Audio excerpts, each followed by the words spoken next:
মেয়ে হইলে মনে করছেন যে সমাজে বোঝা বাড়ছে, আর ছেলে হইলে মনে করেন যে আকাশের তারা আসছে, নাক মুখ চোখ ছেলেরাই কাটে। আর এই যুগের মেয়েরা পিতামাতার দায়িত্ব নেয়, আর এই যুগের ছেলেরা বিয়ের করার পরে, গ্রাজুয়েশন করার পরে বাবা মার কলিজায় কন্টিনিউ ছুরি চালায়। আমার কথা মজা লাগবে না সবার কাছে, কারণ এটা হক কথা। তো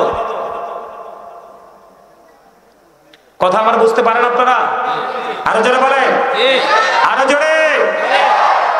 আল্লাহ খুশি হইলে তিনটা কাজ করে। কয়টা?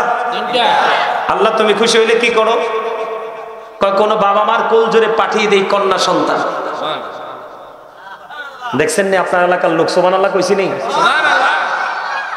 আল্লাহ অতিরিক্ত বেশি খুশি হইলে তোমাদের কোল জোরে কোলে পাঠাবে কন্যা সন্তান, মেয়ে। কারণ আপনারা মনে হয় মেয়েদেরকে বেশি পছন্দ করেন না।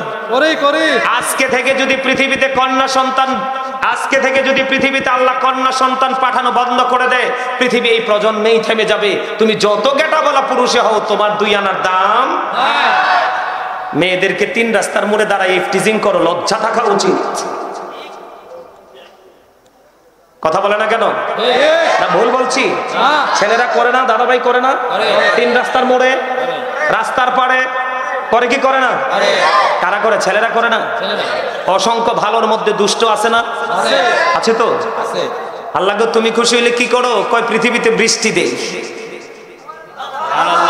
বৃষ্টি যখন আসে রাখবেন না, আপনার মাঠে ফসল যদি পচে যায়, বৃষ্টি আসলে দেখবেন উল্টো দিকে তাকায় দেখবেন এই বৃষ্টি আরেকজনের মাঠে সোনালী ফসল জন্মাচ্ছে, আর আপনারটা পচে যাচ্ছে। তার কারণ আপনার মধ্যে গলদ আছে, আপনার ঠিক নাই।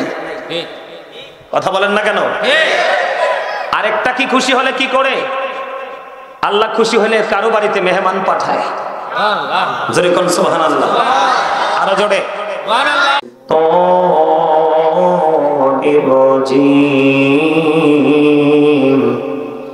বিসমিল্লাহির রহমানির রহিম।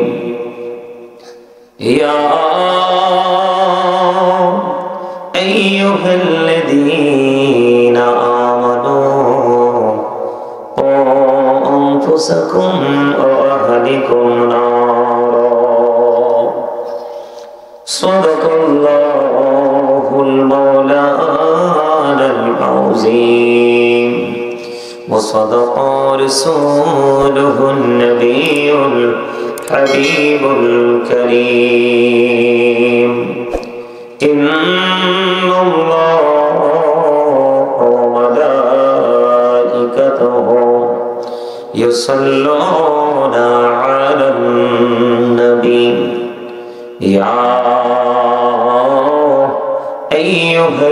আইয়ুহাল্লাযীনা আমানু সাল্লু আলাইহি ওয়া সাল্লিমু তাসলিমা।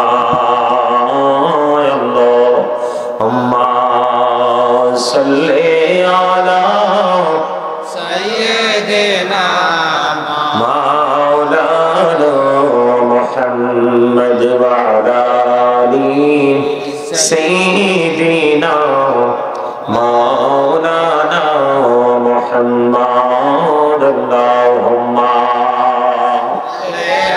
মুহাম্মদে সাইয়্যিদিনা মাওলানা মুহাম্মদ ওয়া আলা আলি সাইয়্যিদিনা মাওলানা মুহাম্মদ। উড়ি ঝরে রাতের হাওয়া, জৌড়ে সোনার মদিনা। এই মজলিসের সালাম খানি পৌঁছে দিও নবীজের পাকের আওয়াজ।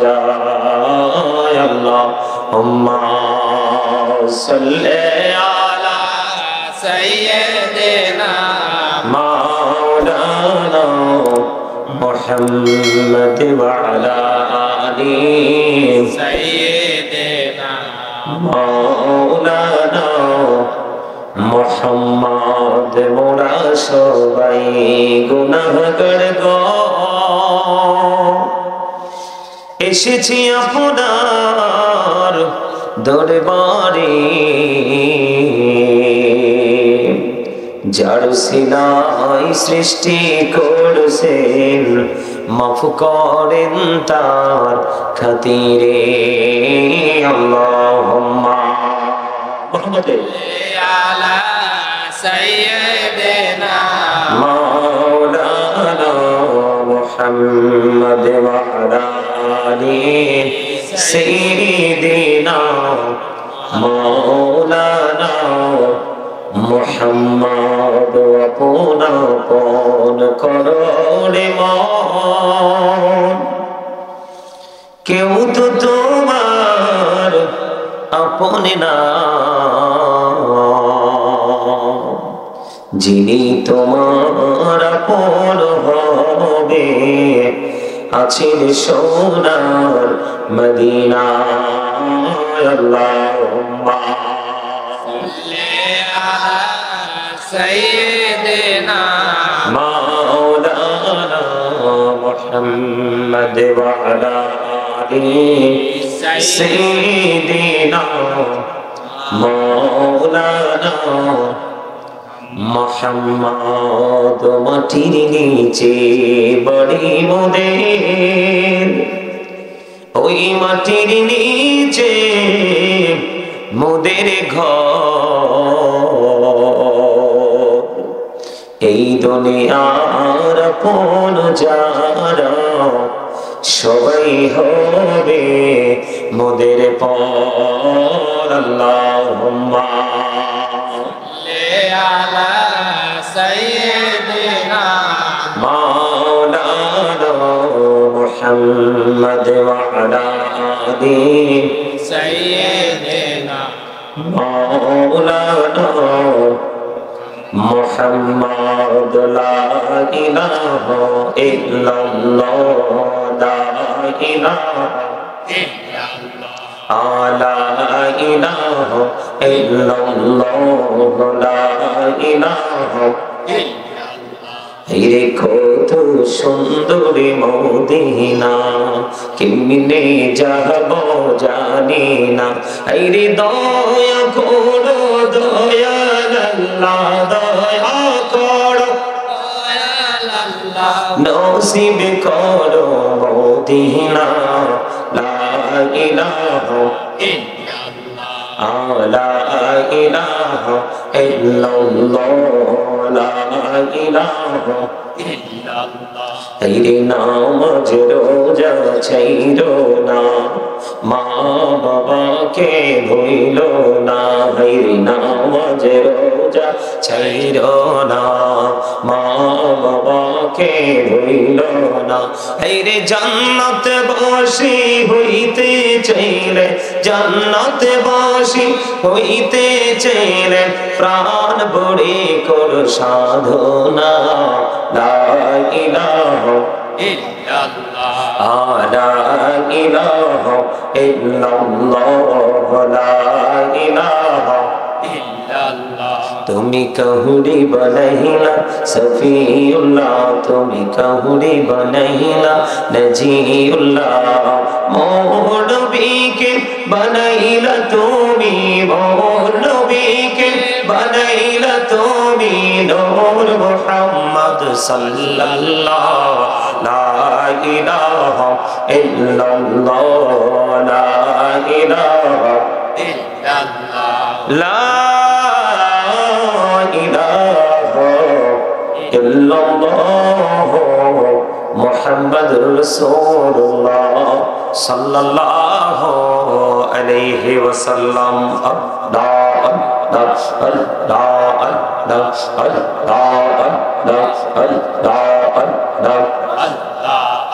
মহাব্বতে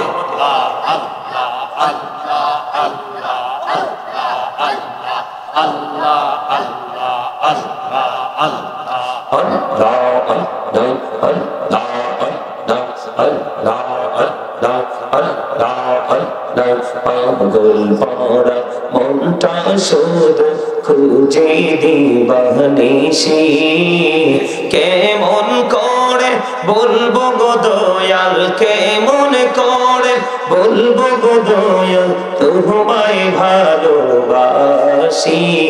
আল্লাহ আল্লাহ আল্লাহ আল্লাহ আল্লাহ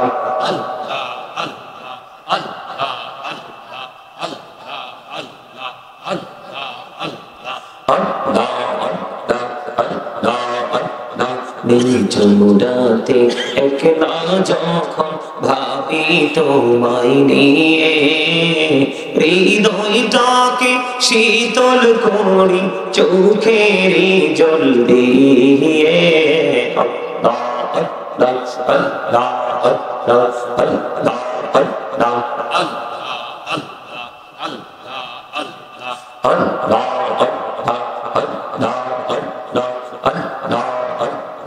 এই পৃথিবী বড়ই নিঠুর, নেই তো ভালোবাসা।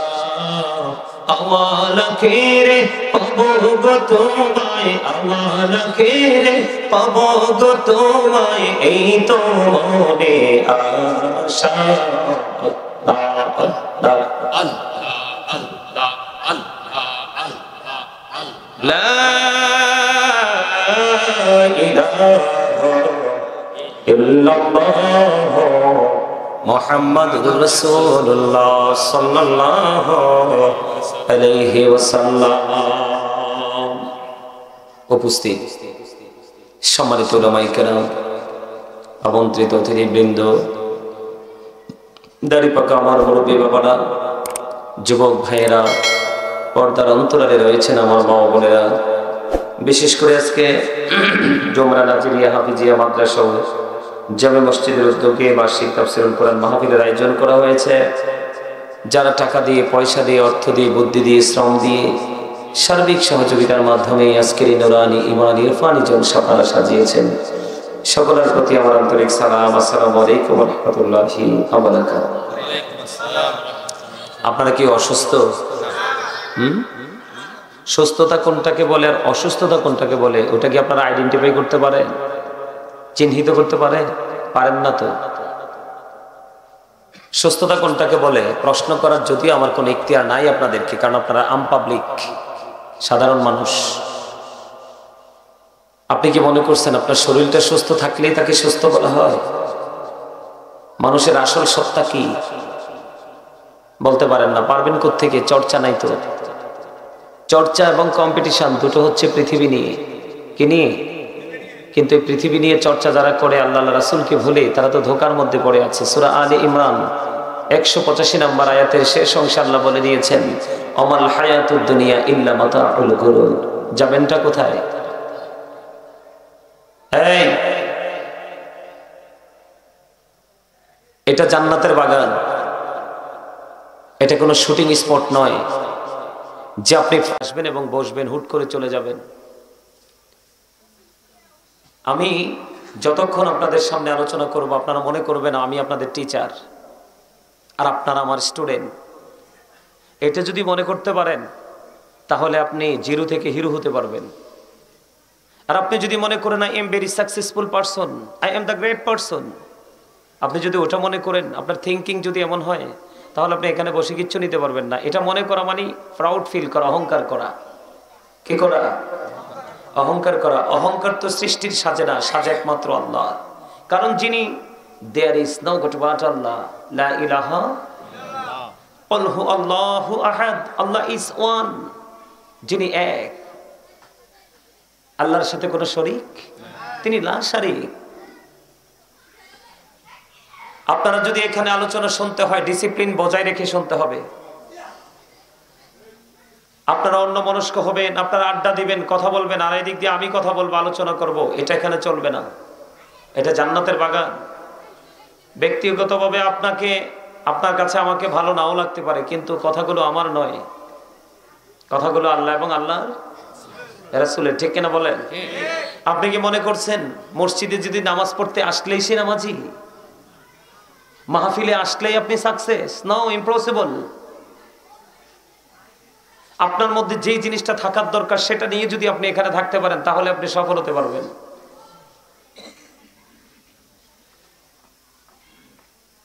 এই যে এই মুহূর্তে এই বাগানটা যেমন ঠিক আপনাদের মানসিকতাটা তেমন হতে হবে।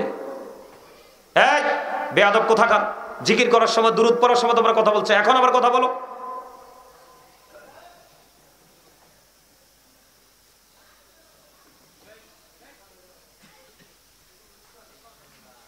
তুমি হয়তো তোমার বাড়ি থেকে আসছো, 4টা কদম লাগছে, আমি কুমিল্লার শেষ মাথা থেকে আসছি আলোচনা করার জন্য। তামাশা করবা, ঠিক দাঁড় করাবো, আমি দাঁড় করিয়ে তোমাকে প্রশ্ন করবো তোমার সমস্যা কি। আমি জিকির করছি, তোমরা কথা বলছো। জিকির কি জানো? জিকির করা ফরজ।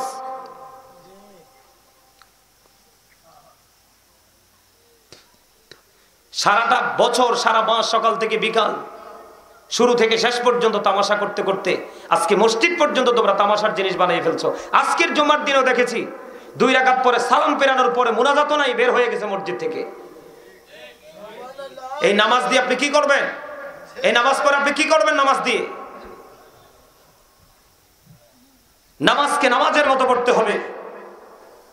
আপনি নামাজ পড়ার পরও মিথ্যা কথা ছাড়তে পারেন না, সুদ ছাড়তে পারেন না, ঘুষ করতে পারেন না, বড় নিন্দা ছাড়তে পারেন না, মানুষের হক নষ্ট করা থেকে দূরে থাকতে পারেন না, তার মানে আপনার নামাজ হয় নাই।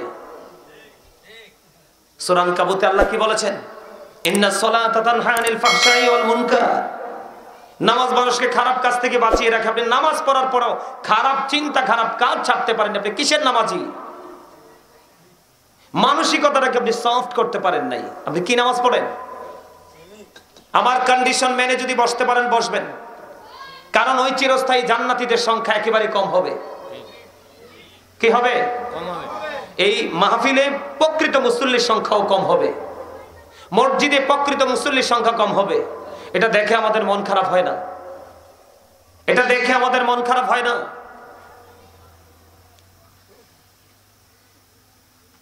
সম্মানিত উপস্থিতি, আমি একটা নির্দিষ্ট বিষয়ের উপর আজকে আলোচনা করব। অবস্থার উপর ভিত্তি করে আমার আলোচনার ধারা আমি চেঞ্জ করব। আপনার আমার আলোচনা শুনতে হলে কিছু কন্ডিশন মানতে হবে। ফার্স্ট কন্ডিশন হলো স্টপ ইউর মাউথ এভরিবডি। সকলের জবানকে বন্ধ রাখতে হবে। সেকেন্ড কন্ডিশন হলো you listening my lecture very attentively. আমার কথা সবাইকে মন দিয়ে শুনতে হবে। থার্ড কন্ডিশন হলো আপনি যদি বলেন আই সে ডোন্ট অ্যাকসেপ্টেবল, আমি বলবো I say go to your seat, আপনি বাসায় চলে যাবেন। কারণ আপনার এই যে মাথা থেকে পা পর্যন্ত আপনার এই চামড়ার বডিটা, এটার এক আনা পাওয়ার নাই, মূল্য নেই। কারণ অন্যকে নিয়ে গবেষণা করতে শিখেছেন, অন্যের সমালোচনা করতে শিখেছেন, নিজেকে নিয়ে নিজে পর্যালোচনা বা সমালোচনা করার শিক্ষা যে অর্জন করতে পারেনি সে কখনোই সফল হতে পারে না। আমি দুরূদ পড়েছি, আপনারা গেট আপ নিয়ে বসে আছেন, 2টা ঠোঁট এমন ভাবে লাগাইছেন মনে হয় যে আপনার চেয়ে বড় আর কেউ নাই। একটা বিল্ডিং বানাইতে পারলে, 2টা একটা ছেলে বিদেশ পাঠাইতে পারলে, কয়েক ঘন্টা জায়গা কিনতে পারলে মনে হয়েছে হামসে বড় কোন হে। দুনিয়াটা কি কথা বলে না? দুনিয়া এবং দুনিয়ার সবকিছু অভিশপ্ত। আল্লাহর জিকির, দ্বীনের শিক্ষা এবং দ্বীনের শিক্ষা এবং জিকির করতে যাওয়া সহায়ক, তাছাড়া সবকিছু অভিশপ্ত। সায়েন্টিফিকদের বক্তব্য জিকা ইজ দ্য হার্ট মেডিসিন, জিকির হলো হার্টের ঔষধ। আর আল্লাহ কোরআনে কি বলে? Remember me then I will remember you. আল্লাহ রাব্বুল আলামিন বলতেছে remember me then I will remember you ফাযকুরুনি আযকুরুকুম। তোমরা আমাকে স্মরণ করো, আমি তোমাদেরকে স্মরণ করব। সুবহানাল্লাহ তো বলতে পারেন নাই? আপনি কি মনে করছেন এই দুনিয়াতে আপনি পাওয়ার খাটাইতে পারেন বলে ওপারেও পারবেন? মনে রাখবেন, the rich are not always happy. ধনীরা সব সময় সুখী নয়। অল টাইম অলওয়েজ হ্যাপি হলো যারা ফোর, তারা আল গিনা গিনা নফস, প্রকৃত ধনী হলো আত্মার ধনী। আর এই প্রকৃত ধন পাওয়া যায় গরিব এবং মধ্যবিত্তদের সিনায়।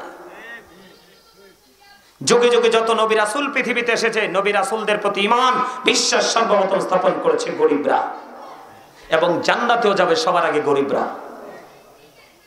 আপনি দুটো জিনিসকে আইডেন্টিফাই করার জন্য একটু চোখ মেলে তাকান। ধনীরা সব সময় সুখী নয়, আর গরিবদের দিকে যদি তাকান, the poor are born to suffer. গরিবরা জন্মগ্রহণ করেছে পৃথিবীতে দুঃখ ভোগের জন্য। এই দুঃখটা গরিবরা পায় কার দ্বারা? ধনী লোকদের দ্বারা, রিচ ম্যানদের দ্বারা। ঠিক কিনা বলে? আরো জোরে। তবে সব রিচ ম্যান নষ্ট নয়, তবে নষ্ট মানুষের সংখ্যা বেশি আর ভালো মানুষের সংখ্যা খুব। ঠিক কিনা বলেন? The man is rich but characterless. The man is poor but honest. আপনি কোনটা নেবেন? অনেস্ট, কারণ honesty is the best policy. সততাই হলো সর্বোত্তম পন্থা। ঠিক কিনা বলেন? আরো জোরে বলেন না কেন? এখন আপনি সততা যদি ট্রেনিং নিতে চান, আপনি যদি এক্সারসাইজ করতে চান, স্টাডি করতে চান, তাহলে আপনাকে সত্যিকারে স্টাডি করতে হবে, যেটা হলো শিক্ষা। কথা বলেন না কেন? আমি এখনো পর্যন্ত, আমি যদি আমার জায়গা থেকে বলি, আই লাইক টু স্টাডি, আমি স্টাডি করতে পছন্দ করি। কেন জানেন? শিক্ষা মানুষকে পরিপূর্ণ মানুষ হিসাবে রূপান্তরিত করে। তবে শিক্ষাটা যদি সুশিক্ষা হয়, কি হয়? আপনারা এখন কোন শিক্ষায় আছেন? সুশিক্ষায় আছেন? সুশিক্ষায় থাকলে ফোলাফাইনের মাথায় টুপি নাই কেন? ছেলেদের মাথায় টুপি নাই কেন? এটা কোন ধরনের ভদ্রতা? এই যুবক, তোমরা চা দোকানে যেটা পরে যাও, বাজারে যেটা পরে যাও, তিন রাস্তার মোড়ে দাঁড়িয়ে অথবা ফ্রেন্ড সার্কেলদের সাথে যে বক্তব্য দাও, যেই পোশাকে, আজকে মাহফিলেও তুমি সেই পোশাকে চলে আসছো, তুমি কতটুকু শিক্ষা অর্জন করতে পেরেছো? এই এনে কি সমস্যা? কি এই মাহফিলের কমিটির লোক কোথায়? এই যে কাপড়টা বারবার উঠাচ্ছে, নামাচ্ছে, ঢুকতেছে, বের হচ্ছে, এটা থেকে ইয়ে করেন, বিরত থাকতে হবে। যারা আসবে এদিক দিয়ে আসবে, এদিকে এসে বসবে। আমি বলছিলাম না আপনাদেরকে যে আপনারা সামনে এসে চাইপা চাইপা বসেন, দেখছেন নিয়ে যে আসতেছে ওরা, একটু পরে তো আবার আপনাদের কাদের উপর চড়ে চড়ে ওরা সামনে বসবে। সবাই সামনে আসেন। এই ফাঁকা জায়গা ফিল আপ করো, আসো সবাই সামনে আসো। একটু পরে প্যান্ডেলে জায়গা হবে না মানুষ। সবাই আসেন। এই কর্নার দিয়ে ঢুকেন, ওই কর্নার দিয়ে ঢুকেন, এই খালি জায়গা ঢুকেন। এই কথা বলবেন না দয়া করে, প্লিজ দয়া করে কেউ কথা বলবেন না। আপনার সামনে আমি আপনাদেরকে বারবার বলতে পারবো না, আপনাদেরকে এত সুন্দর করে বলতেছি, আপনারা শুনতেছেন না। এই রাসূলের সুন্নাহ কি? আপনি বসলে আপনার পাশে আরেক ভাই থাকলে আপনি বসতে দিতে হবে, এটা হলো সুন্নাত। এই মুহূর্তে আপনি আপনার ইচ্ছে মতো করে বসে থাকবেন, আপনার আরেক ভাই এসে, চাচা এসে, জেঠা এসে দাঁড়ায় থাকবে, তাহলে কি এটা কি আদব হলো? কথা বলেন, হলো? সবাইকে চেপে চেপে বসতে হবে এবং ডানে বামে দেখে আপনার পাশে যে আসবে তাকে বসার সুযোগ করে দিতে হবে। কথা বলো না। এই যে বাবু, কথা বলো না। আমার কথাগুলো আপনাদের কাছে একটু খারাপ লাগে না? কারণ হক কথা একটু তিতা। আল হাক্কু মুররুন, হক কথা কি তিতা? কে বলেছে? রাসূল বলেছে। কে বলেছে? কিন্তু আল্লাহ কি বলেছে শুনবেন? আল্লাহ বলেছে অকুলু কাউলান সাদীদা। আল্লাহ বলেছেন সে দা রাইট থিং। তিতা হইল সত্যটাই বলো, সঠিকটাই বলতে হবে, না হয়তো উপায় নাই। উপায় আছে? আরো জোরে বলেন। এই তোমরা কথা বলতেছো কেন? আমি যেটা বলতে চাইছিলাম, আপনারা নিজেদেরকে শিক্ষিত মনে করতেছেন, জ্ঞানী মনে করতেছেন, আমিও মনে করতেছি, কিন্তু প্রকৃত জ্ঞান আপনাদের নাই, বিশেষ করে যুবকদের তো নাই। এই যে আপনারা মুরব্বী বাবারা, চাচারা যারা আছেন এখানে, আপনারা একদিন তো সবাইকে যেতে হবে। আপনারা চলে যাওয়ার পরে এই দুনিয়াটা বেশি দিন, এই বাংলাদেশটা বেশি দিন টিকবে না। কেন জানেন? আপনারা আপনাদের যুব সমাজের দিকে তাকায় দেখেন, ওদের সকাল থেকে বিকেল পর্যন্ত, মাথা থেকে পা পর্যন্ত পুরোটাই ইহুদিদের চর্চা। কি দাদা কল ভুল বলছি? কার চর্চা? আরো যারা বলেন কার চর্চা? আপনাকে কি ইহুদিদেরকে ফলো করতে বলা হয়েছে না রাসূলকে?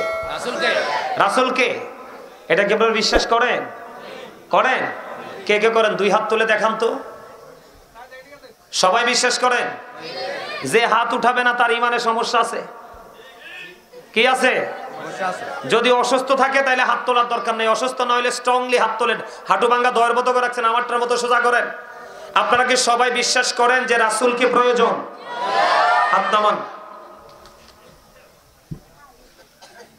অপ্রয়োজনে হাসবেন না। যদি আমি হাসির জন্য কিছু পরিবেশ তৈরি করি তখন হাসবেন, এটা হাসির জায়গা না। আল্লাহ রাব্বুল আলামিন বলেছেন, O believers you fear me. আল্লাহ ইমানদারদেরকে ডেকে বলেছে, ইমানদারেরা তোমরা আমাকে ভয় করো। আল্লাহ তোমাকে ভয় করলে লাভ হবে কি? আল্লাহ কথা দিয়েছে, আল্লাহ উইল ফরগিভ ইউ। আল্লাহ কথা দিয়েছে তোমার আমার সমস্ত জীবনের গুনাহ আল্লাহ মাফ করে দিবে। সুবহানাল্লাহ। এই জন্য বলেছি, মসজিদে ঢুকলেই সে নামাজি নয়, মাহফিলে আসলেই সে মাহফিলের মুসল্লি নয়, মাহফিলের শ্রোতা নয়। যেই ব্যক্তি তাকওয়া নিয়ে হৃদয় থেকে এই মাহফিলকে অ্যাটেন্ড করতে পেরেছে, মাহফিলকে গ্রহণ করতে বরণ করতে পেরেছে, সেই ব্যক্তি হলো প্রকৃত শ্রোতা এবং প্রকৃত মুসল্লি। এই আপনি শুধু বিশ্বাস করে থেমে যাবেন, এটাই আপনার সফলতা নয়। আল্লাহ বলেছেন, আল্লাযীনা আমানু, যারা ঈমান এনেছে, ও কানু ইয়াত্তাকুন, এবং তাকওয়া অবলম্বন করেছে, লাহুমুল বুশরা, তাদের জন্য সুসংবাদ, ফিল হায়াতিদ দুনিয়া, দুনিয়ার জীবনে, অফিল আখিরা, এবং পরকালের জীবনে। আওয়াজ তুলে বলেন সুবহানাল্লাহ। তার মানে আপনাকে ঈমান আনার পাশাপাশি আপনার অন্তরে ভয় সৃষ্টি করতে হবে। কি? তাকওয়া। ঈমান এবং তাকওয়া দুটো যদি, বিশ্বাস এবং তাকওয়া দুটো যদি আপনার মধ্যে সমন্বয় করে ঢুকাতে পারেন, তাহলে আল্লাহ রাব্বুল আলামিন বলেছেন, লাহুমুল বুশরা, তাদের জন্য সুসংবাদ, ফিল হায়াতিদ দুনিয়া, দুনিয়ার জীবনে, অফিল আখিরা, এবং পরকালের জীবনে। সুবহানাল্লাহ। আপনারা সুবহানাল্লাহ বলতেও ভয় পান? হ্যাঁ, কয় কোটি টাকার মালিক হয়েছেন আপনারা? আজরাইলের সাথে চুক্তি হয়েছে, আসবে না আজরাইল আপনাদের এই এলাকায়? আসবে নাকি কিছু টাকা দিয়ে আবার রিটার্ন ফেরত দিতে পারবেন? আজরাইলকে ফেরত দেওয়া যায় না? না, আমি তো শুনছি যায়, টাকা হইলে নাকি ওইটাও করা যায়। যায় না? আপনারা শোনেন নাই কখনো? শুনছে না বলে। তা আপনারা যেহেতু শুনছেন না, আমিও শুনি নাই। আসলে টাকা দিয়ে সব চলে, কিন্তু কিছু সময় আছে, সেগুলাকে কি করা যায় না? এই আজরাইল বলবে, জাস্ট টাইম, নো আর্গুমেন্ট। তোমার সময় হলে তোমাকে চলে যেতে হবে, নো কমপ্লেইন। কোন ধরনের কোন আছে? কথা বলেন না। কোন এগ্রিমেন্ট হবে আজরাইলের সাথে? না না না না না। মনে রাখতে হবে, অল মেন উইল ডাই। সকল মানুষকে মৃত্যুবরণ করতে হবে, এটা তো বাস্তব। এই তোমার সমস্যা কি? আমি বারবার বলতেছি, কথা বলে না। তোমরা বলছি না যে এখানে ভোট খাওয়া যাবে না, ভোট পকেটে ঢুকাও, এটা ভোট খাওয়ার জায়গা না। একদম ঠান্ডা মাথায় আমার দিকে তাকাই থাকবা, আমি কি ওয়াজ করে শুনবা। আর যদি ভালো না লাগে আমি কাউকে ডাকবো না, কারণ তোমার কবরে তুমি যাবা, আমার কবরে আমি যাব। আমার হিসাব আমি দিব, তোমার হিসাব তুমি দিবে, কিন্তু আরেকজনকে ডিস্টার্ব করার ইখতিয়ার তোমার নাই। পারলে আমল করো, নাইলে না করো, কিন্তু আরেকজনকে ডিস্টার্ব করা যাবে না। যাবে না? যাবে না। সম্মানিত উপস্থিতি, আগে আপনাদেরকে একটু আপনার বডি সম্পর্কে একটু তথ্য দেই। 2-4 মিনিটের মধ্যে তথ্যটা আমি কমপ্লিট করব। এই যে আমরা সবাই, নাম কি? মানুষ। কে? মানুষকে ইংলিশে কি বলা হয়? ম্যান অথবা person.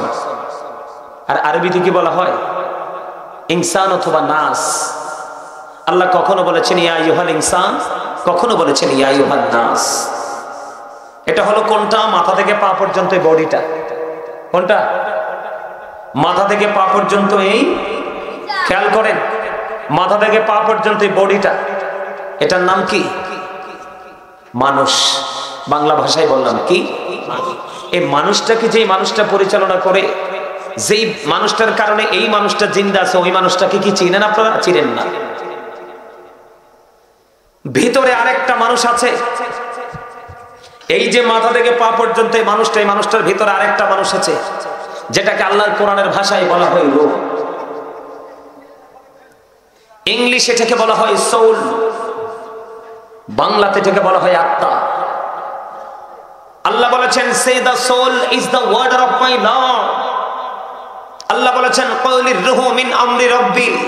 First tense, present tense, future tense, অতীত, বর্তমান, ভবিষ্যৎ।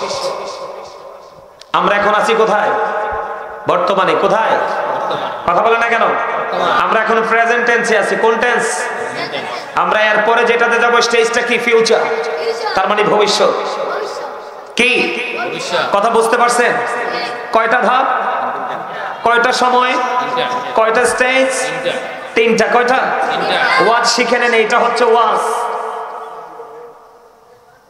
এখন আপনাদেরকে আমি বলতে চাই, যখন রুহুটা আলমে আরোহায় ছিল, রুহের জগতে, তখন কিন্তু আপনার নাম খলিলুর রহমান ছিল না, আব্দুর রহিম ছিল না, কারণ দেহ এক জায়গায়, রুহু এই জন্য আপনার আমার কোনো নাম ছিল না। যখন রুহুটা যখন মায়ের ওদরে আপনার আমার বডিতে আসলো, সময় মতো পৃথিবীতে আসলাম, 7 দিন পার হলো অথবা কিছু সময় পার হলো, বাবা মা একটা নাম রাখলো। কি রাখলো? নাম রাখলো, তাই না? কি বলে না?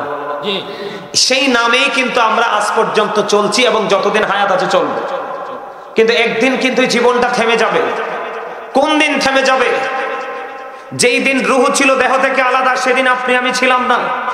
আরেকদিন যখন এই দেহ থেকে রুহটা আলাদা হয়ে যাবে, সেই দিন আপনি আমি থাকবো না। তাহলে এখানে কি দাঁড়ালো বিষয়টা? মানুষের আসল সত্তা তার দেহ নয়, তার আত্মা। কি? আপনার উপরে যা হবে সব আত্মাকে ঘিরে হবে। কাকে ঘিরে? আত্মাকে ঘিরে হবে, সবকিছু হবে আত্মাকে ঘিরে। এখন ওপারে যে যাবেন, ওপারে যে যাবেন, যাওয়ার পরে ওপারের জন্য প্রস্তুতি কি নিয়েছেন? কোন প্রস্তুতি নিতে পারছেন? পারছেন? ওপারের পাকড়াও তো বড় মারাত্মক পাকড়াও। ইন্না বাতশা রাব্বিকা লাশাদীদ। আল্লাহর ধরা বড় শক্ত ধরা। কি? আল্লাহ বান্দাকে খুব শক্তভাবে পাকড়াও করবে, ধরবে খুব শক্তভাবে। ধরার পর ইন্নাল্লাহা সারিউল হিসাব, Allah is quick to take account. ধরার পরে আপনার হিসাব নেবে, হিসাবটা চুকিয়ে চুকিয়ে নেওয়া হবে, কুইকলি নেওয়া হবে। জবাবটা দিতে পারবেন নি সেখানে? পারবেন? জীবনের সময় কোন কোন কাজে লাগিয়েছেন সেই হিসাব দিতে হবে আল্লাহর কাছে পুঙ্খানু রূপে। সেই হিসাব দেওয়ার জন্য প্রস্তুতি নিয়েছেন? এই দুনিয়াতে মানুষকে ফাঁকি দিয়ে আমরা কত অপরাধ করি, করি কি করি না? কিন্তু ওপারে তো সবকিছু প্রকাশ হয়ে যাবে। আপনি আমি কে কি করেছি আর কি করিনি সবগুলো আপনার আমার সামনে প্র্যাকটিক্যালি থাকবে। আপনি আমি দেখতে পারবো, জানতে পারবো। এটা বিশ্বাস করেন? করেন? আল্লাহ বলেছেন, ওয়া ইদাল কুবুর বুসিরাত আলিমাত নাফসুম মা কদ্দামাত ওয়া আখরাত। জোরে জোরে বলুন আল্লাহু আকবার। আল্লাহু আকবার। আল্লাহু আকবার হয় নাই তো? খাবারে লবণ না দিলে খাইতে পারবেন? খাইতে পারবেন? কেন? লবণ কম তো আমি বলছি, পরেরটা কি? স্বাদ হবে না। কি হবে না? তো স্বাদ না হইলে যেমন খাবার খাওয়া যায় না, আল্লাহ আল্লাহ রাসূলের প্রেমিক হতে না পারলে কখনো আমল মজা লাগবে না। যতক্ষণ আপনার কাছে আমলটা মজা না লাগবে, ততক্ষণ আপনাকে পৃথিবীর সবকিছু আপনাকে গিফট দিলেও আপনি সেই আমলে ঢুকবেন না। এই জন্য আপনার আমল করার আগে প্রেমিক হতে হবে। কি হতে হবে? এত সুন্দর কথাটা বললাম, কিন্তু সুবহানাল্লাহটা বলতে পারলেন না। ভালো। আপনি কি জানেন আপনারা সবাই আজকে জান্নাতের বাগানের মেহমান? আল্লাহ রাসূল বলেছে, তোমরা যখন জান্নাতের বাগানে যাও রাতের বেলা, তখন রাতে ডিনার করে নাও। সুবহানাল্লাহ বলেন না কেন? তোমরা যখন দুপুরে যাবে, তখন দুপুর বেলা তোমরা লাঞ্চ করে নিও।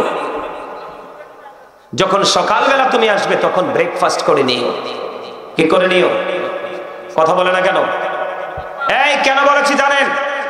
কারণ এই কথার মূল অর্থ হলো, জান্নাতের বাগানে তোমরা গেলে জান্নাত থেকে ফল খেয়ে নিও। রাসূলুল্লাহ ফলটা কি? সুবহানাল্লাহ, আলহামদুলিল্লাহ, আল্লাহু আকবার, লা ইলাহা ইল্লাল্লাহ।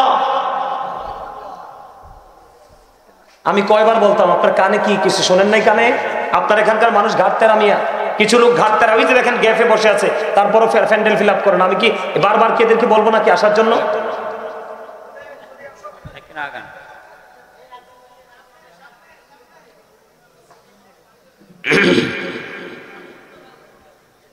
বসেন, আলোচনা শোনেন।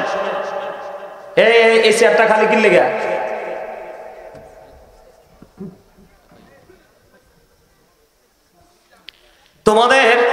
তোমাদের এই সমস্যাটা কেন জানো? বিশেষ করে যুবকদেরকে বলছি, তোমাদের সমস্যাটা হলো ওই যে বলেছি, তোমরা দিন রাত ফলো করছো কাকে? ইহুদিদেরকে। ইহুদিদের সম্পর্কে আল্লাহ কি ওয়াজ করেছে জানো? আল্লাহ বলেছে, উইদ্দাত লিল কাফিরিন। এই কাফেরদের জন্য আল্লাহ বরাদ্দ করেছে জাহান্নাম। কি? You have to go to hell. তোমাদেরকে চলে যেতে হবে জাহান্নামে। এই জাহান্নাম থেকে তোমাদেরকে কেউ বাঁচাতে পারবে না। আজকে যদি তোমাদের ইসলাম ধর্ম নিয়ে চর্চা করতে, আজকে তোমার পরনের পোশাকটা এমন হতো না। তোমার মাথায় টুপি পড়তা, টুপি পরা সুন্নাহ। তুমি একটা পাঞ্জাবি পড়তা, পাঞ্জাবি পরা সুন্নাহ। আজকে তোমাদের সেই শিক্ষা নাই। তার কারণ হলো তোমার বাবা মা, তুমি ছেলে হয়েছো তো, তোমাকে পাইয়েই তো তোমার বাবা মা খুশি। ছেলে হয়েছে, 1 ডজন ছেলে হইল, জান্নাতের খবর নাই। কিন্তু রাসূল বলেছেন, যার 2টা কন্যা সন্তান তার জন্য 2টা জান্নাত বরাদ্দ, যার 3টা কন্যা সন্তান তার জন্য 3টা জান্নাত বরাদ্দ। হাদিসের রাবী বলেছেন, আমি আমার রাসূলকে একজন সম্পর্কে প্রশ্ন করি নাই। যদি একজন সম্পর্কে প্রশ্ন করতাম তাহলে আমার নবী হয়তো বলতো যে একটা কন্যা সন্তানের বাবা মার জন্য 1টা জান্নাত বরাদ্দ। এবার হিসাব মিলান। মেয়ে হইলে মনে করছেন যে সমাজে বোঝা বাড়ছে, আর ছেলে হইলে মনে করেন যে আকাশের তারা আসছে, নাক মুখ চোখ ছেলেরাই কাটে। আর এই যুগের মেয়েরা পিতামাতার দায়িত্ব নেই। আর এই যুগের ছেলেরা বিয়ের করার পরে, গ্রাজুয়েশন করার পরে বাবা মার কলিজায় কন্টিনিউ ছুরি চালায়। আমার কথা মজা লাগবে না সবার কাছে, কারণ এটা হক কথা। তো কথা আমার বুঝতে পারেন আপনারা? আরো জোরে বলেন, আরো জোরে। আল্লাহ খুশি হইলে 3টা কাজ করে। কয়টা? 3টা। আল্লাহ তুমি খুশি হইলে কি করো? কোন বাবা মার কোল জোরে পাঠিয়ে দেই কন্যা সন্তান। দেখছেন না আপনার এলাকার লোক? সুবহানাল্লাহ কইছি নি?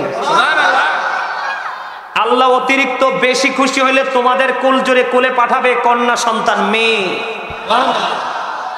কারণ আপনারা মনে হয় মেয়েদেরকে বেশি পছন্দ করেন না।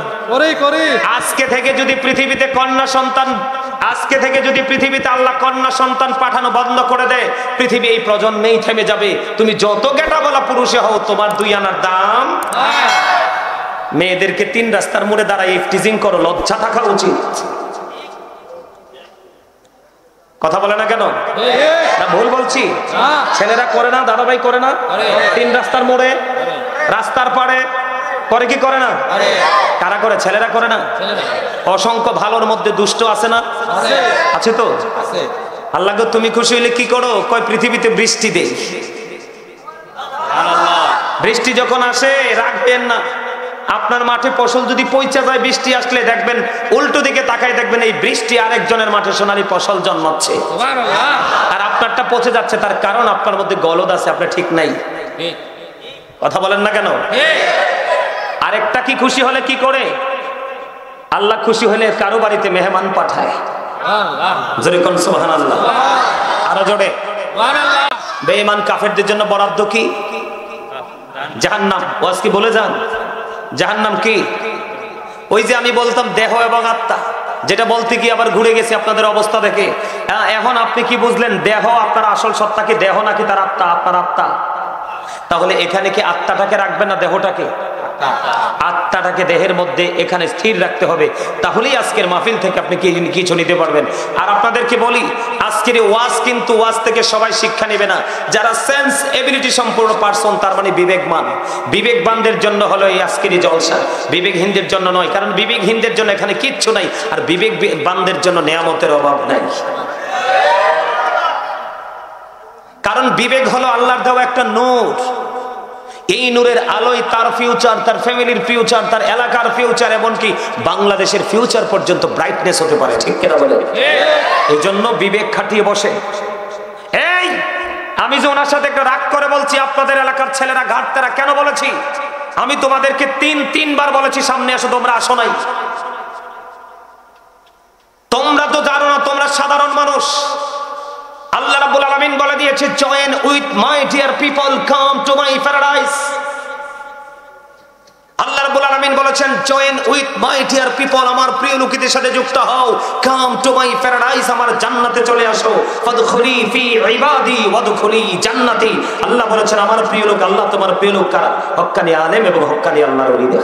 সুবহানাল্লাহ। তোমরা সাধারণ মানুষ, জীবনে কোনো আমল করতে পারো নাই। কোন আলেমকে হক্কানি আলেম হতে হবে, সব আলেম হক নয়।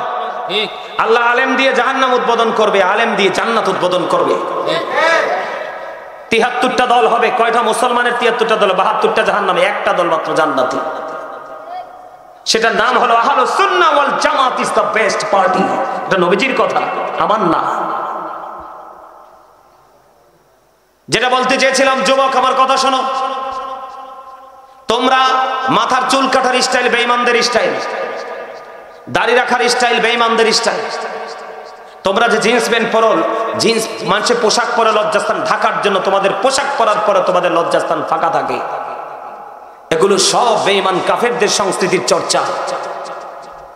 এই যুবক, আল্লাহ রাব্বুল আলামিন বলে দিয়েছে ইন্নাল কাফিরিনা কানু লাকুম আদুব্বাম মুবিনা। আল্লাহ রাব্বুল আলামিন বলে দিয়েছেন the heretics are the eternal enemy of the believers. ঈমানদারদের প্রকাশ্য শত্রু হলো বেঈমান কাফেররা। নাউজুবিল্লাহ বলে না? আপনারা বলেন, আপনাদের ছেলে মেয়েরা কি সেই এই বেঈমান কাফেরদেরকে নিয়ে চর্চা করছে না? আপনার এলাকায় নাই বেঈমান, এই যে মোবাইল, এটাই যথেষ্ট। এটার মধ্যে এমন কোন নোংরামি নাই, এটার নাম রাখছি আমি সাপ। কি? বিষাক্ত সাপ। পৃথিবীর মাটিতে বিচরণ করে সেই সাপের সবল দিলে সেই সাপের বিষ নামানো সম্ভব, কিন্তু এই সাপের বিষ নামানোর ওঝা এখনো পৃথিবীতে আসে নাই। এই সাপের কামড় কন্টিনিউ খাচ্ছে আপনার আমার যুবকেরা। কেন? ওই যে ধর্মীয় শিক্ষা নাই, কি নাই? এই যুবক আমার দিকে তাকাও, আমি তোমাদেরকে বলে ঠাট্টা করো না, তোমাদের আওয়াজটা কিছু উপহাসের আওয়াজ। তোমাদের যদি ভালো না লাগে, এখানে তোমার ভালো লাগলে বসবা, না ভালো লাগলে বসার ইখতিয়ার নাই, কিন্তু তোমার এখানে বসে উপহাস বা অ্যাঙ্কার করার কোনো ইখতিয়ার তোমার নাই। ভদ্র ভদ্র জেন্টেলদের মতো বসলে বসতে পারো, না হয় তুমি আদার আউটসাইডে গিয়ে বসো, প্রোগ্রাম শেষ হবে যখন তাবারুকের আগে ডাকবো, আইসা তাবারুক এক পোটলা নিয়ে যাইও। কথা ঠিক আছে না? কথা বলেন। আমি কিন্তু যে বিষয়টা আমি আজকে আলোচনা করব ধর্মীয় শিক্ষার গুরুত্বের উপরে। কিসের উপরে? ধর্মীয় শিক্ষার গুরুত্বের উপরে। ধর্মীয় শিক্ষা আপনার আমার জীবনে মুসলমান হিসাবে কতটা গুরুত্বপূর্ণ ভূমিকা রাখবে এবং এটা কতটা প্রয়োজন, কত বেশি প্রয়োজন, সেই বিষয়ের উপর আজকে আমি আলোচনা করব। সবাই শুনতে রাজি আছেন? কারণ আজকে আমাদের এই সমাজের মধ্যে, আমাদের এই দেশের মধ্যে যত আপনি বলেন, মানে কত পাপের কথা বলবো, এমন কোন পাপ নাই যে আমাদের বাংলাদেশের মানুষরা এখন করে না। আপনার সমাজের যে অবস্থা আমার সমাজের একই অবস্থা।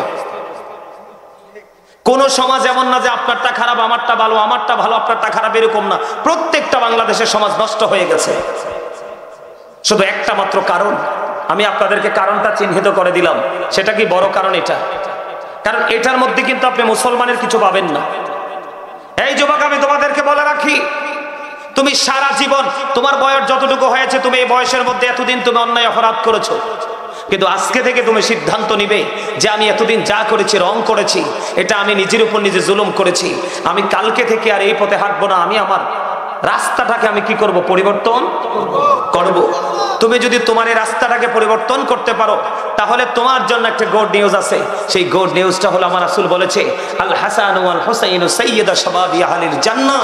আমার রাসূল বলেছে, যুবক তোমরা টেনশন করো না, তোমরা ওই পারে তোমাদের ভয়ঙ্কর এই পরিস্থিতি, কিন্তু তোমাদের ওপারে ভয়ঙ্কর এই পরিস্থিতির মধ্যেও তোমাদের আশার আলো হলো আমার কলিজার টুকরা ইমাম হাসান হুসাইন দুইজন জান্নাতে যুবকদের সরদার হবে, লিডার হবে, নেতা হবে। সুবহানাল্লাহ।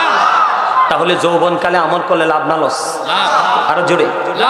আমি যুবক তোমাদেরকে আরেকটু বলে রাখি, এই পৃথিবী থেকে চাঁদ মাত্র 1,40,000 মাইল দূরে। এই পৃথিবী থেকে সূর্যটা 9,13,00,000 মাইল দূরে। সূর্যের আলো পৃথিবীতে আসতে সময় লাগে মাত্র 8 মিনিট 20 সেকেন্ড। প্রতি সেকেন্ডে 1,86,000 মাইল বেগে পৃথিবীর দিকে ছুটে আসে। এই যে এত আবরণ ভেদ করে সূর্যের আলো তোমার মাথায় লাগে, আমার মাথায় লাগে, আমরা সইতে পারি না, কিন্তু কাল হাসরের দিন সরাসরি ডিরেক্টলি তোমার মাথার উপরে থাকবে।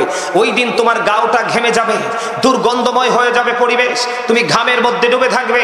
এই পৃথিবীতে বিপদে পড়লে তুমি সাহায্যকারী পাও, অভাবে পড়লে কেউ না কেউ তোমাকে সাহায্য করতে আসে, কিন্তু ওই বিপদের দিনে তোমাকে কেউ সাহায্য করতে আসবে না। কিন্তু নবীজি তোমাদেরকে সেই বিপদের দিনের জন্য, যুবকদেরকে মেইন করে বলেছি, আমার রাসূল ওই ভয়ঙ্কর বিপদের দিনের জন্য একটা খবর দিয়েছে।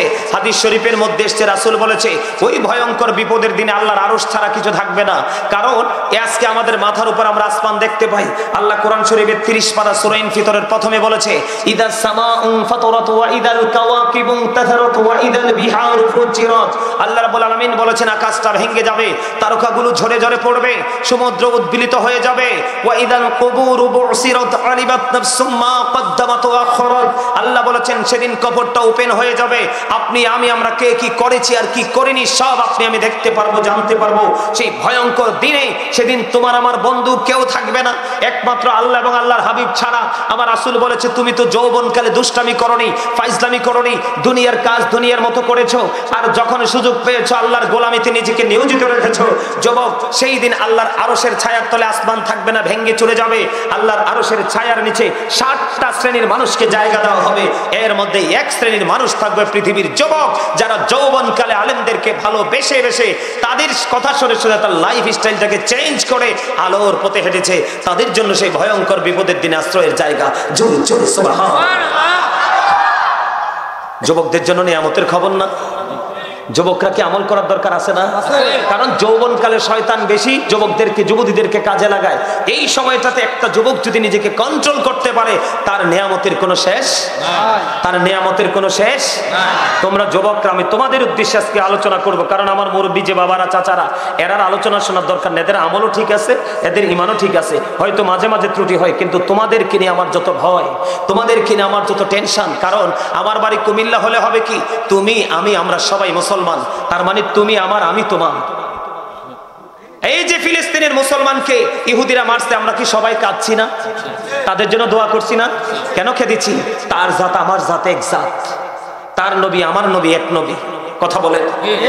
তাহলে এই ফেনীর মানুষ আর কুমিল্লার মানুষ মুসলিম হিসাবে আমরা সবাই একই সুতোই গাথা, ঠিক না? ঠিক। যুবকদেরকে বলছি দুষ্টামি তো সবসময় করো, আজকে একটুখানি ধৈর্য ধরে, আমি বেশি সময় তোমাদেরকে বিরক্ত করব না, কারণ তোমাদের সময়ের যত দাম তার চেয়ে বেশি সময়ের দাম আমার, কারণ আমাকে কন্টিনিউ এইসব পরিবেশকে ফেস করতে হয়। তোমাদের এই প্রোগ্রামটার 10টার সমান হবে। গতকালকে ঢাকা আমি ইয়াতে ছিলাম, প্রোগ্রামে ছিলাম। কোথায় নারে ছিলাম? জালকুড়িতে, জালকুড়ি দক্ষিণ পাড়াতে। এদের 31 বছরের ইতিহাস নাকি ভাঙছে দাদাভাই গতকালকে। তাদের এলাকার ইমাম সাহেব বলছে আমি 31 বছরে এই লাইনে আছি, আমি 31 বছরে দেখি নাই এমন ইতিহাস। যুবকদের উপচে পড়া ভিড়, অনেক লম্বা সময় একটা যুবক নড়াচড়া করে নেই, প্রত্যেকে আমার কথা শুনেছে এবং সবার শেষে অনেক যুবক হাদিয়া দিয়েছে, মুসাফা করেছে এবং হুজুর আমাদের জন্য দোয়া রাখবেন বলতেও হয় নাই, অনেক দূর একবারে সাইনবোর্ড পর্যন্ত আইনা আগাইয়া দিয়া তারপরে গেছে। এটা হলো প্রেম, এটা হলো ভালোবাসা। তোমাকে বলছি না যে তুমি পৃথিবীর কাজ করো না, পৃথিবীর কাজও করো, কারণ ইমানদারের দুনিয়ার কাজও ইবাদত। তুমি ধান লাগাচ্ছ এটাও ইবাদত, তুমি খেজুর বাগান করেছো এটাও ইবাদত, তুমি টমেটো শসা লাউ যা ইচ্ছা করছো সব মুমিনের ইবাদত। কারণ এই কাজের মাধ্যমে তোমার অর্থনীতিটাকে তুমি চাঙ্গা করো, আর এই অর্থ থেকে মসজিদে টাকা যায়, মাদ্রাসা টাকা যায়, এতিমদের টাকা যায়, তোমার দৈনন্দিন চাহিদা মিটাও এবং তোমার বাচ্চাদেরকে তুমি খাওয়াও। তুমি যদি একবার বলতে পারো আল্লাহ তুমি তো দিয়েছো সন্তান, আমি আমার সন্তানগুলোকে খাওয়াচ্ছি পড়াচ্ছি, এর বিনিময়ে তুমি সওয়াব দিও। আমার নবীজি বলেছেন তুমি যদি ওই নিয়তটা শুধু করো আল্লাহ তোমার আমল নামায় সদকার সওয়াব দিতে থাকবে। অথচ তুমি বাবা হিসাবে সন্তানের দায়িত্ব, তাহলে এগুলো তোমাদেরকে আজকে বোঝাতে আসছি। এই জন্য আমি একটা হেডলাইন দিয়েছি আজকের ওয়াজের, ইয়া আইয়ুহাল্লাযীনা আমানু কু আনফুসাকুম ওয়া আহলিকুম নারা। আল্লাহ বলেছেন O believers save yourself and your families from the fire. আল্লাহ বলেছে ইমানদারেরা তোমরা কি করো, তুমি নিজে বাঁচো এবং তোমার আহলকেও জাহান্নাম থেকে বাঁচাও। সুবহানাল্লাহ বলেন, আরো জোরে বলেন সুবহানাল্লাহ। আরেকটু মহব্বতে সুবহানাল্লাহ বললে আপনার লাভ। আমি ওয়াজ করতেছি আমার জন্য, কার জন্য? আমার জন্য। আপনারা ওয়াজ শুনবেন আপনাদের জন্য, কারণ আপনি আপনার মতো করে যাবেন, আমি আমার মতো করে যাব, ঠিক না বলেন? তাহলে একটু মনোযোগ দিয়ে শুনতে হবে। তাহলে মানুষের দেহ আসল না আত্মা আসল? আমরা আজকে পথভ্রষ্ট হচ্ছি কিসের জন্য? বেঈমানদেরকে ফলো করার কারণে। কিসের কারণে? আমি জাস্ট একটা এক্সাম্পল দিই তোমাদেরকে। যুবক তোমরা শোনো, এই যে যেই যুবকেরা কন্টিনিউ জিন্স প্যান্ট পরতে অভ্যস্ত, আমি তোমাদের আজকে বলে যাই এটা কোরআন হাদিস থেকে নাজায়েজ। বলে হুজুর কেন? আল্লাহ বান্দার জন্য 3 শ্রেণীর পোশাক বরাদ্দ দিয়েছে। কয় শ্রেণীর? কথা বলে না, কয় শ্রেণীর? একটা হলো প্রতিদিন যেটা পরি আমরা নরমাল লজ্জাস্থান ঢাকার পোশাক, দ্বিতীয়ত হলো সাজের পোশাক, যেমন আজকে অনেকে এখানে স্মার্ট, যেমন আমার দাদা ভাই অনেক সব সময় কিন্তু তিনি এটা পরে থাকেন না। এই যে আমার এই যে চাচা, উনি কিন্তু সব সময় এর পরে, ওই যে আমার দাদা ভাই ওরা আসছে, ওনারা কিন্তু সব সময় পোশাকে থাকেন না। আজকে জান্নাতের বাগানে আসবে, মেহমান হয়ে আসছে। তাহলে এই পোশাকটা হলো সাজের পোশাক। কিসের পোশাক? সৌন্দর্যের পোশাক। আরেকটা পোশাক, সেটার নাম হলো তাকওয়ার পোশাক। আল্লাহর কাছে তিনটা পোশাকের মধ্যে সবচেয়ে উত্তম পোশাক হলো তাকওয়ার পোশাক। আল্লাহ বলেছেন লিবাসুত তাকওয়া যালিকা খায়র। আল্লাহর কাছে সবচেয়ে উত্তম পোশাক হলো তাকওয়ার পোশাক। যুবক আমার দিকে তাকাও, সারা জীবন নারীর পর্দার কথা শুনেছো, পুরুষের পর্দাটা কত সেনসিটিভ তোমরা দেখো, কত রেয়ার বিষয়। এদিক দিয়ে যুবক ইমানদার পুরুষের কাপড় উপর দিয়ে থাকবে নাভি বরাবর অথবা উপরে, আর নিচে দিয়ে থাকবে টাকনোর উপরে। এটা হলো পুরুষের পর্দা। এটা কি? পুরুষের পর্দা। উপর দিয়ে নাভি বরাবর, নিচে দিয়ে টাকনোর উপরে। এই কন্ডিশনে পোশাক পরা একজন ইমানদার পুরুষের জন্য ফরজ। কিন্তু আজকে যুবকরা যেটা পড়ছো, তোমরা বলো এই পোশাক পরার পরে কি লজ্জাস্থান ঢাকা থাকে না ফাঁকা থাকে? তো যার লজ্জা নাই তার তো ইমানও নাই। তুমি ওপেনলি ঘুরে বেড়াচ্ছ, তোমার লজ্জাস্থান সামনে দিয়ে দেখা যায়, পিছন দিয়ে দেখা যায়। আমি দেখেছি মসজিদের সামনের কাতার একটা ছেলে জিন্স প্যান্ট পরে নামাজের রুকুতে গেল, আরেকজন পিছনের কাতার থেকে তার লজ্জাস্থানটা দেখতে পেল। নাউজুবিল্লাহ বলবেন না? এই বিষয় নিয়ে আমি আলোচনা করলে অনেক সময়, আমি এটা অনলাইনে আলোচনাটা আছে, যদি তোমরা প্রয়োজন মনে করো অনলাইন থেকে বিষয়টা শুনে রাখবা, বুঝতে পারবা। বুখারী শরীফের মধ্যে আসছে হাদিস খানা, যে অহংকার করে টাকনোর নিচে ঝুলিয়ে ঝুলিয়ে পোশাক পরে ইমানদার পুরুষ, তার ঠিকানা হবে জাহান্নাম। নাউজুবিল্লাহ। তো এরকম করে করে আমরা প্রত্যেকটা স্টেজকে নষ্ট করে দিয়েছি। আমি আপনাদেরকে বলি, এদিক তাকান, আমার যে বিষয়টা, আমরা আজকে কিন্তু সুন্দর মানুষ সুন্দর থাকতে পারি নাই একমাত্র বেঈমান কাফেরদেরকে ফলো করার কারণে।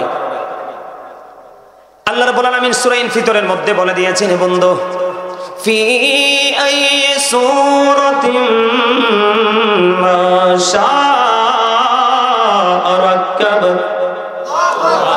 জোরে বলেন আল্লাহু আকবার। আপনাকে নিয়ে ওয়াজ করতেছে আল্লাহ।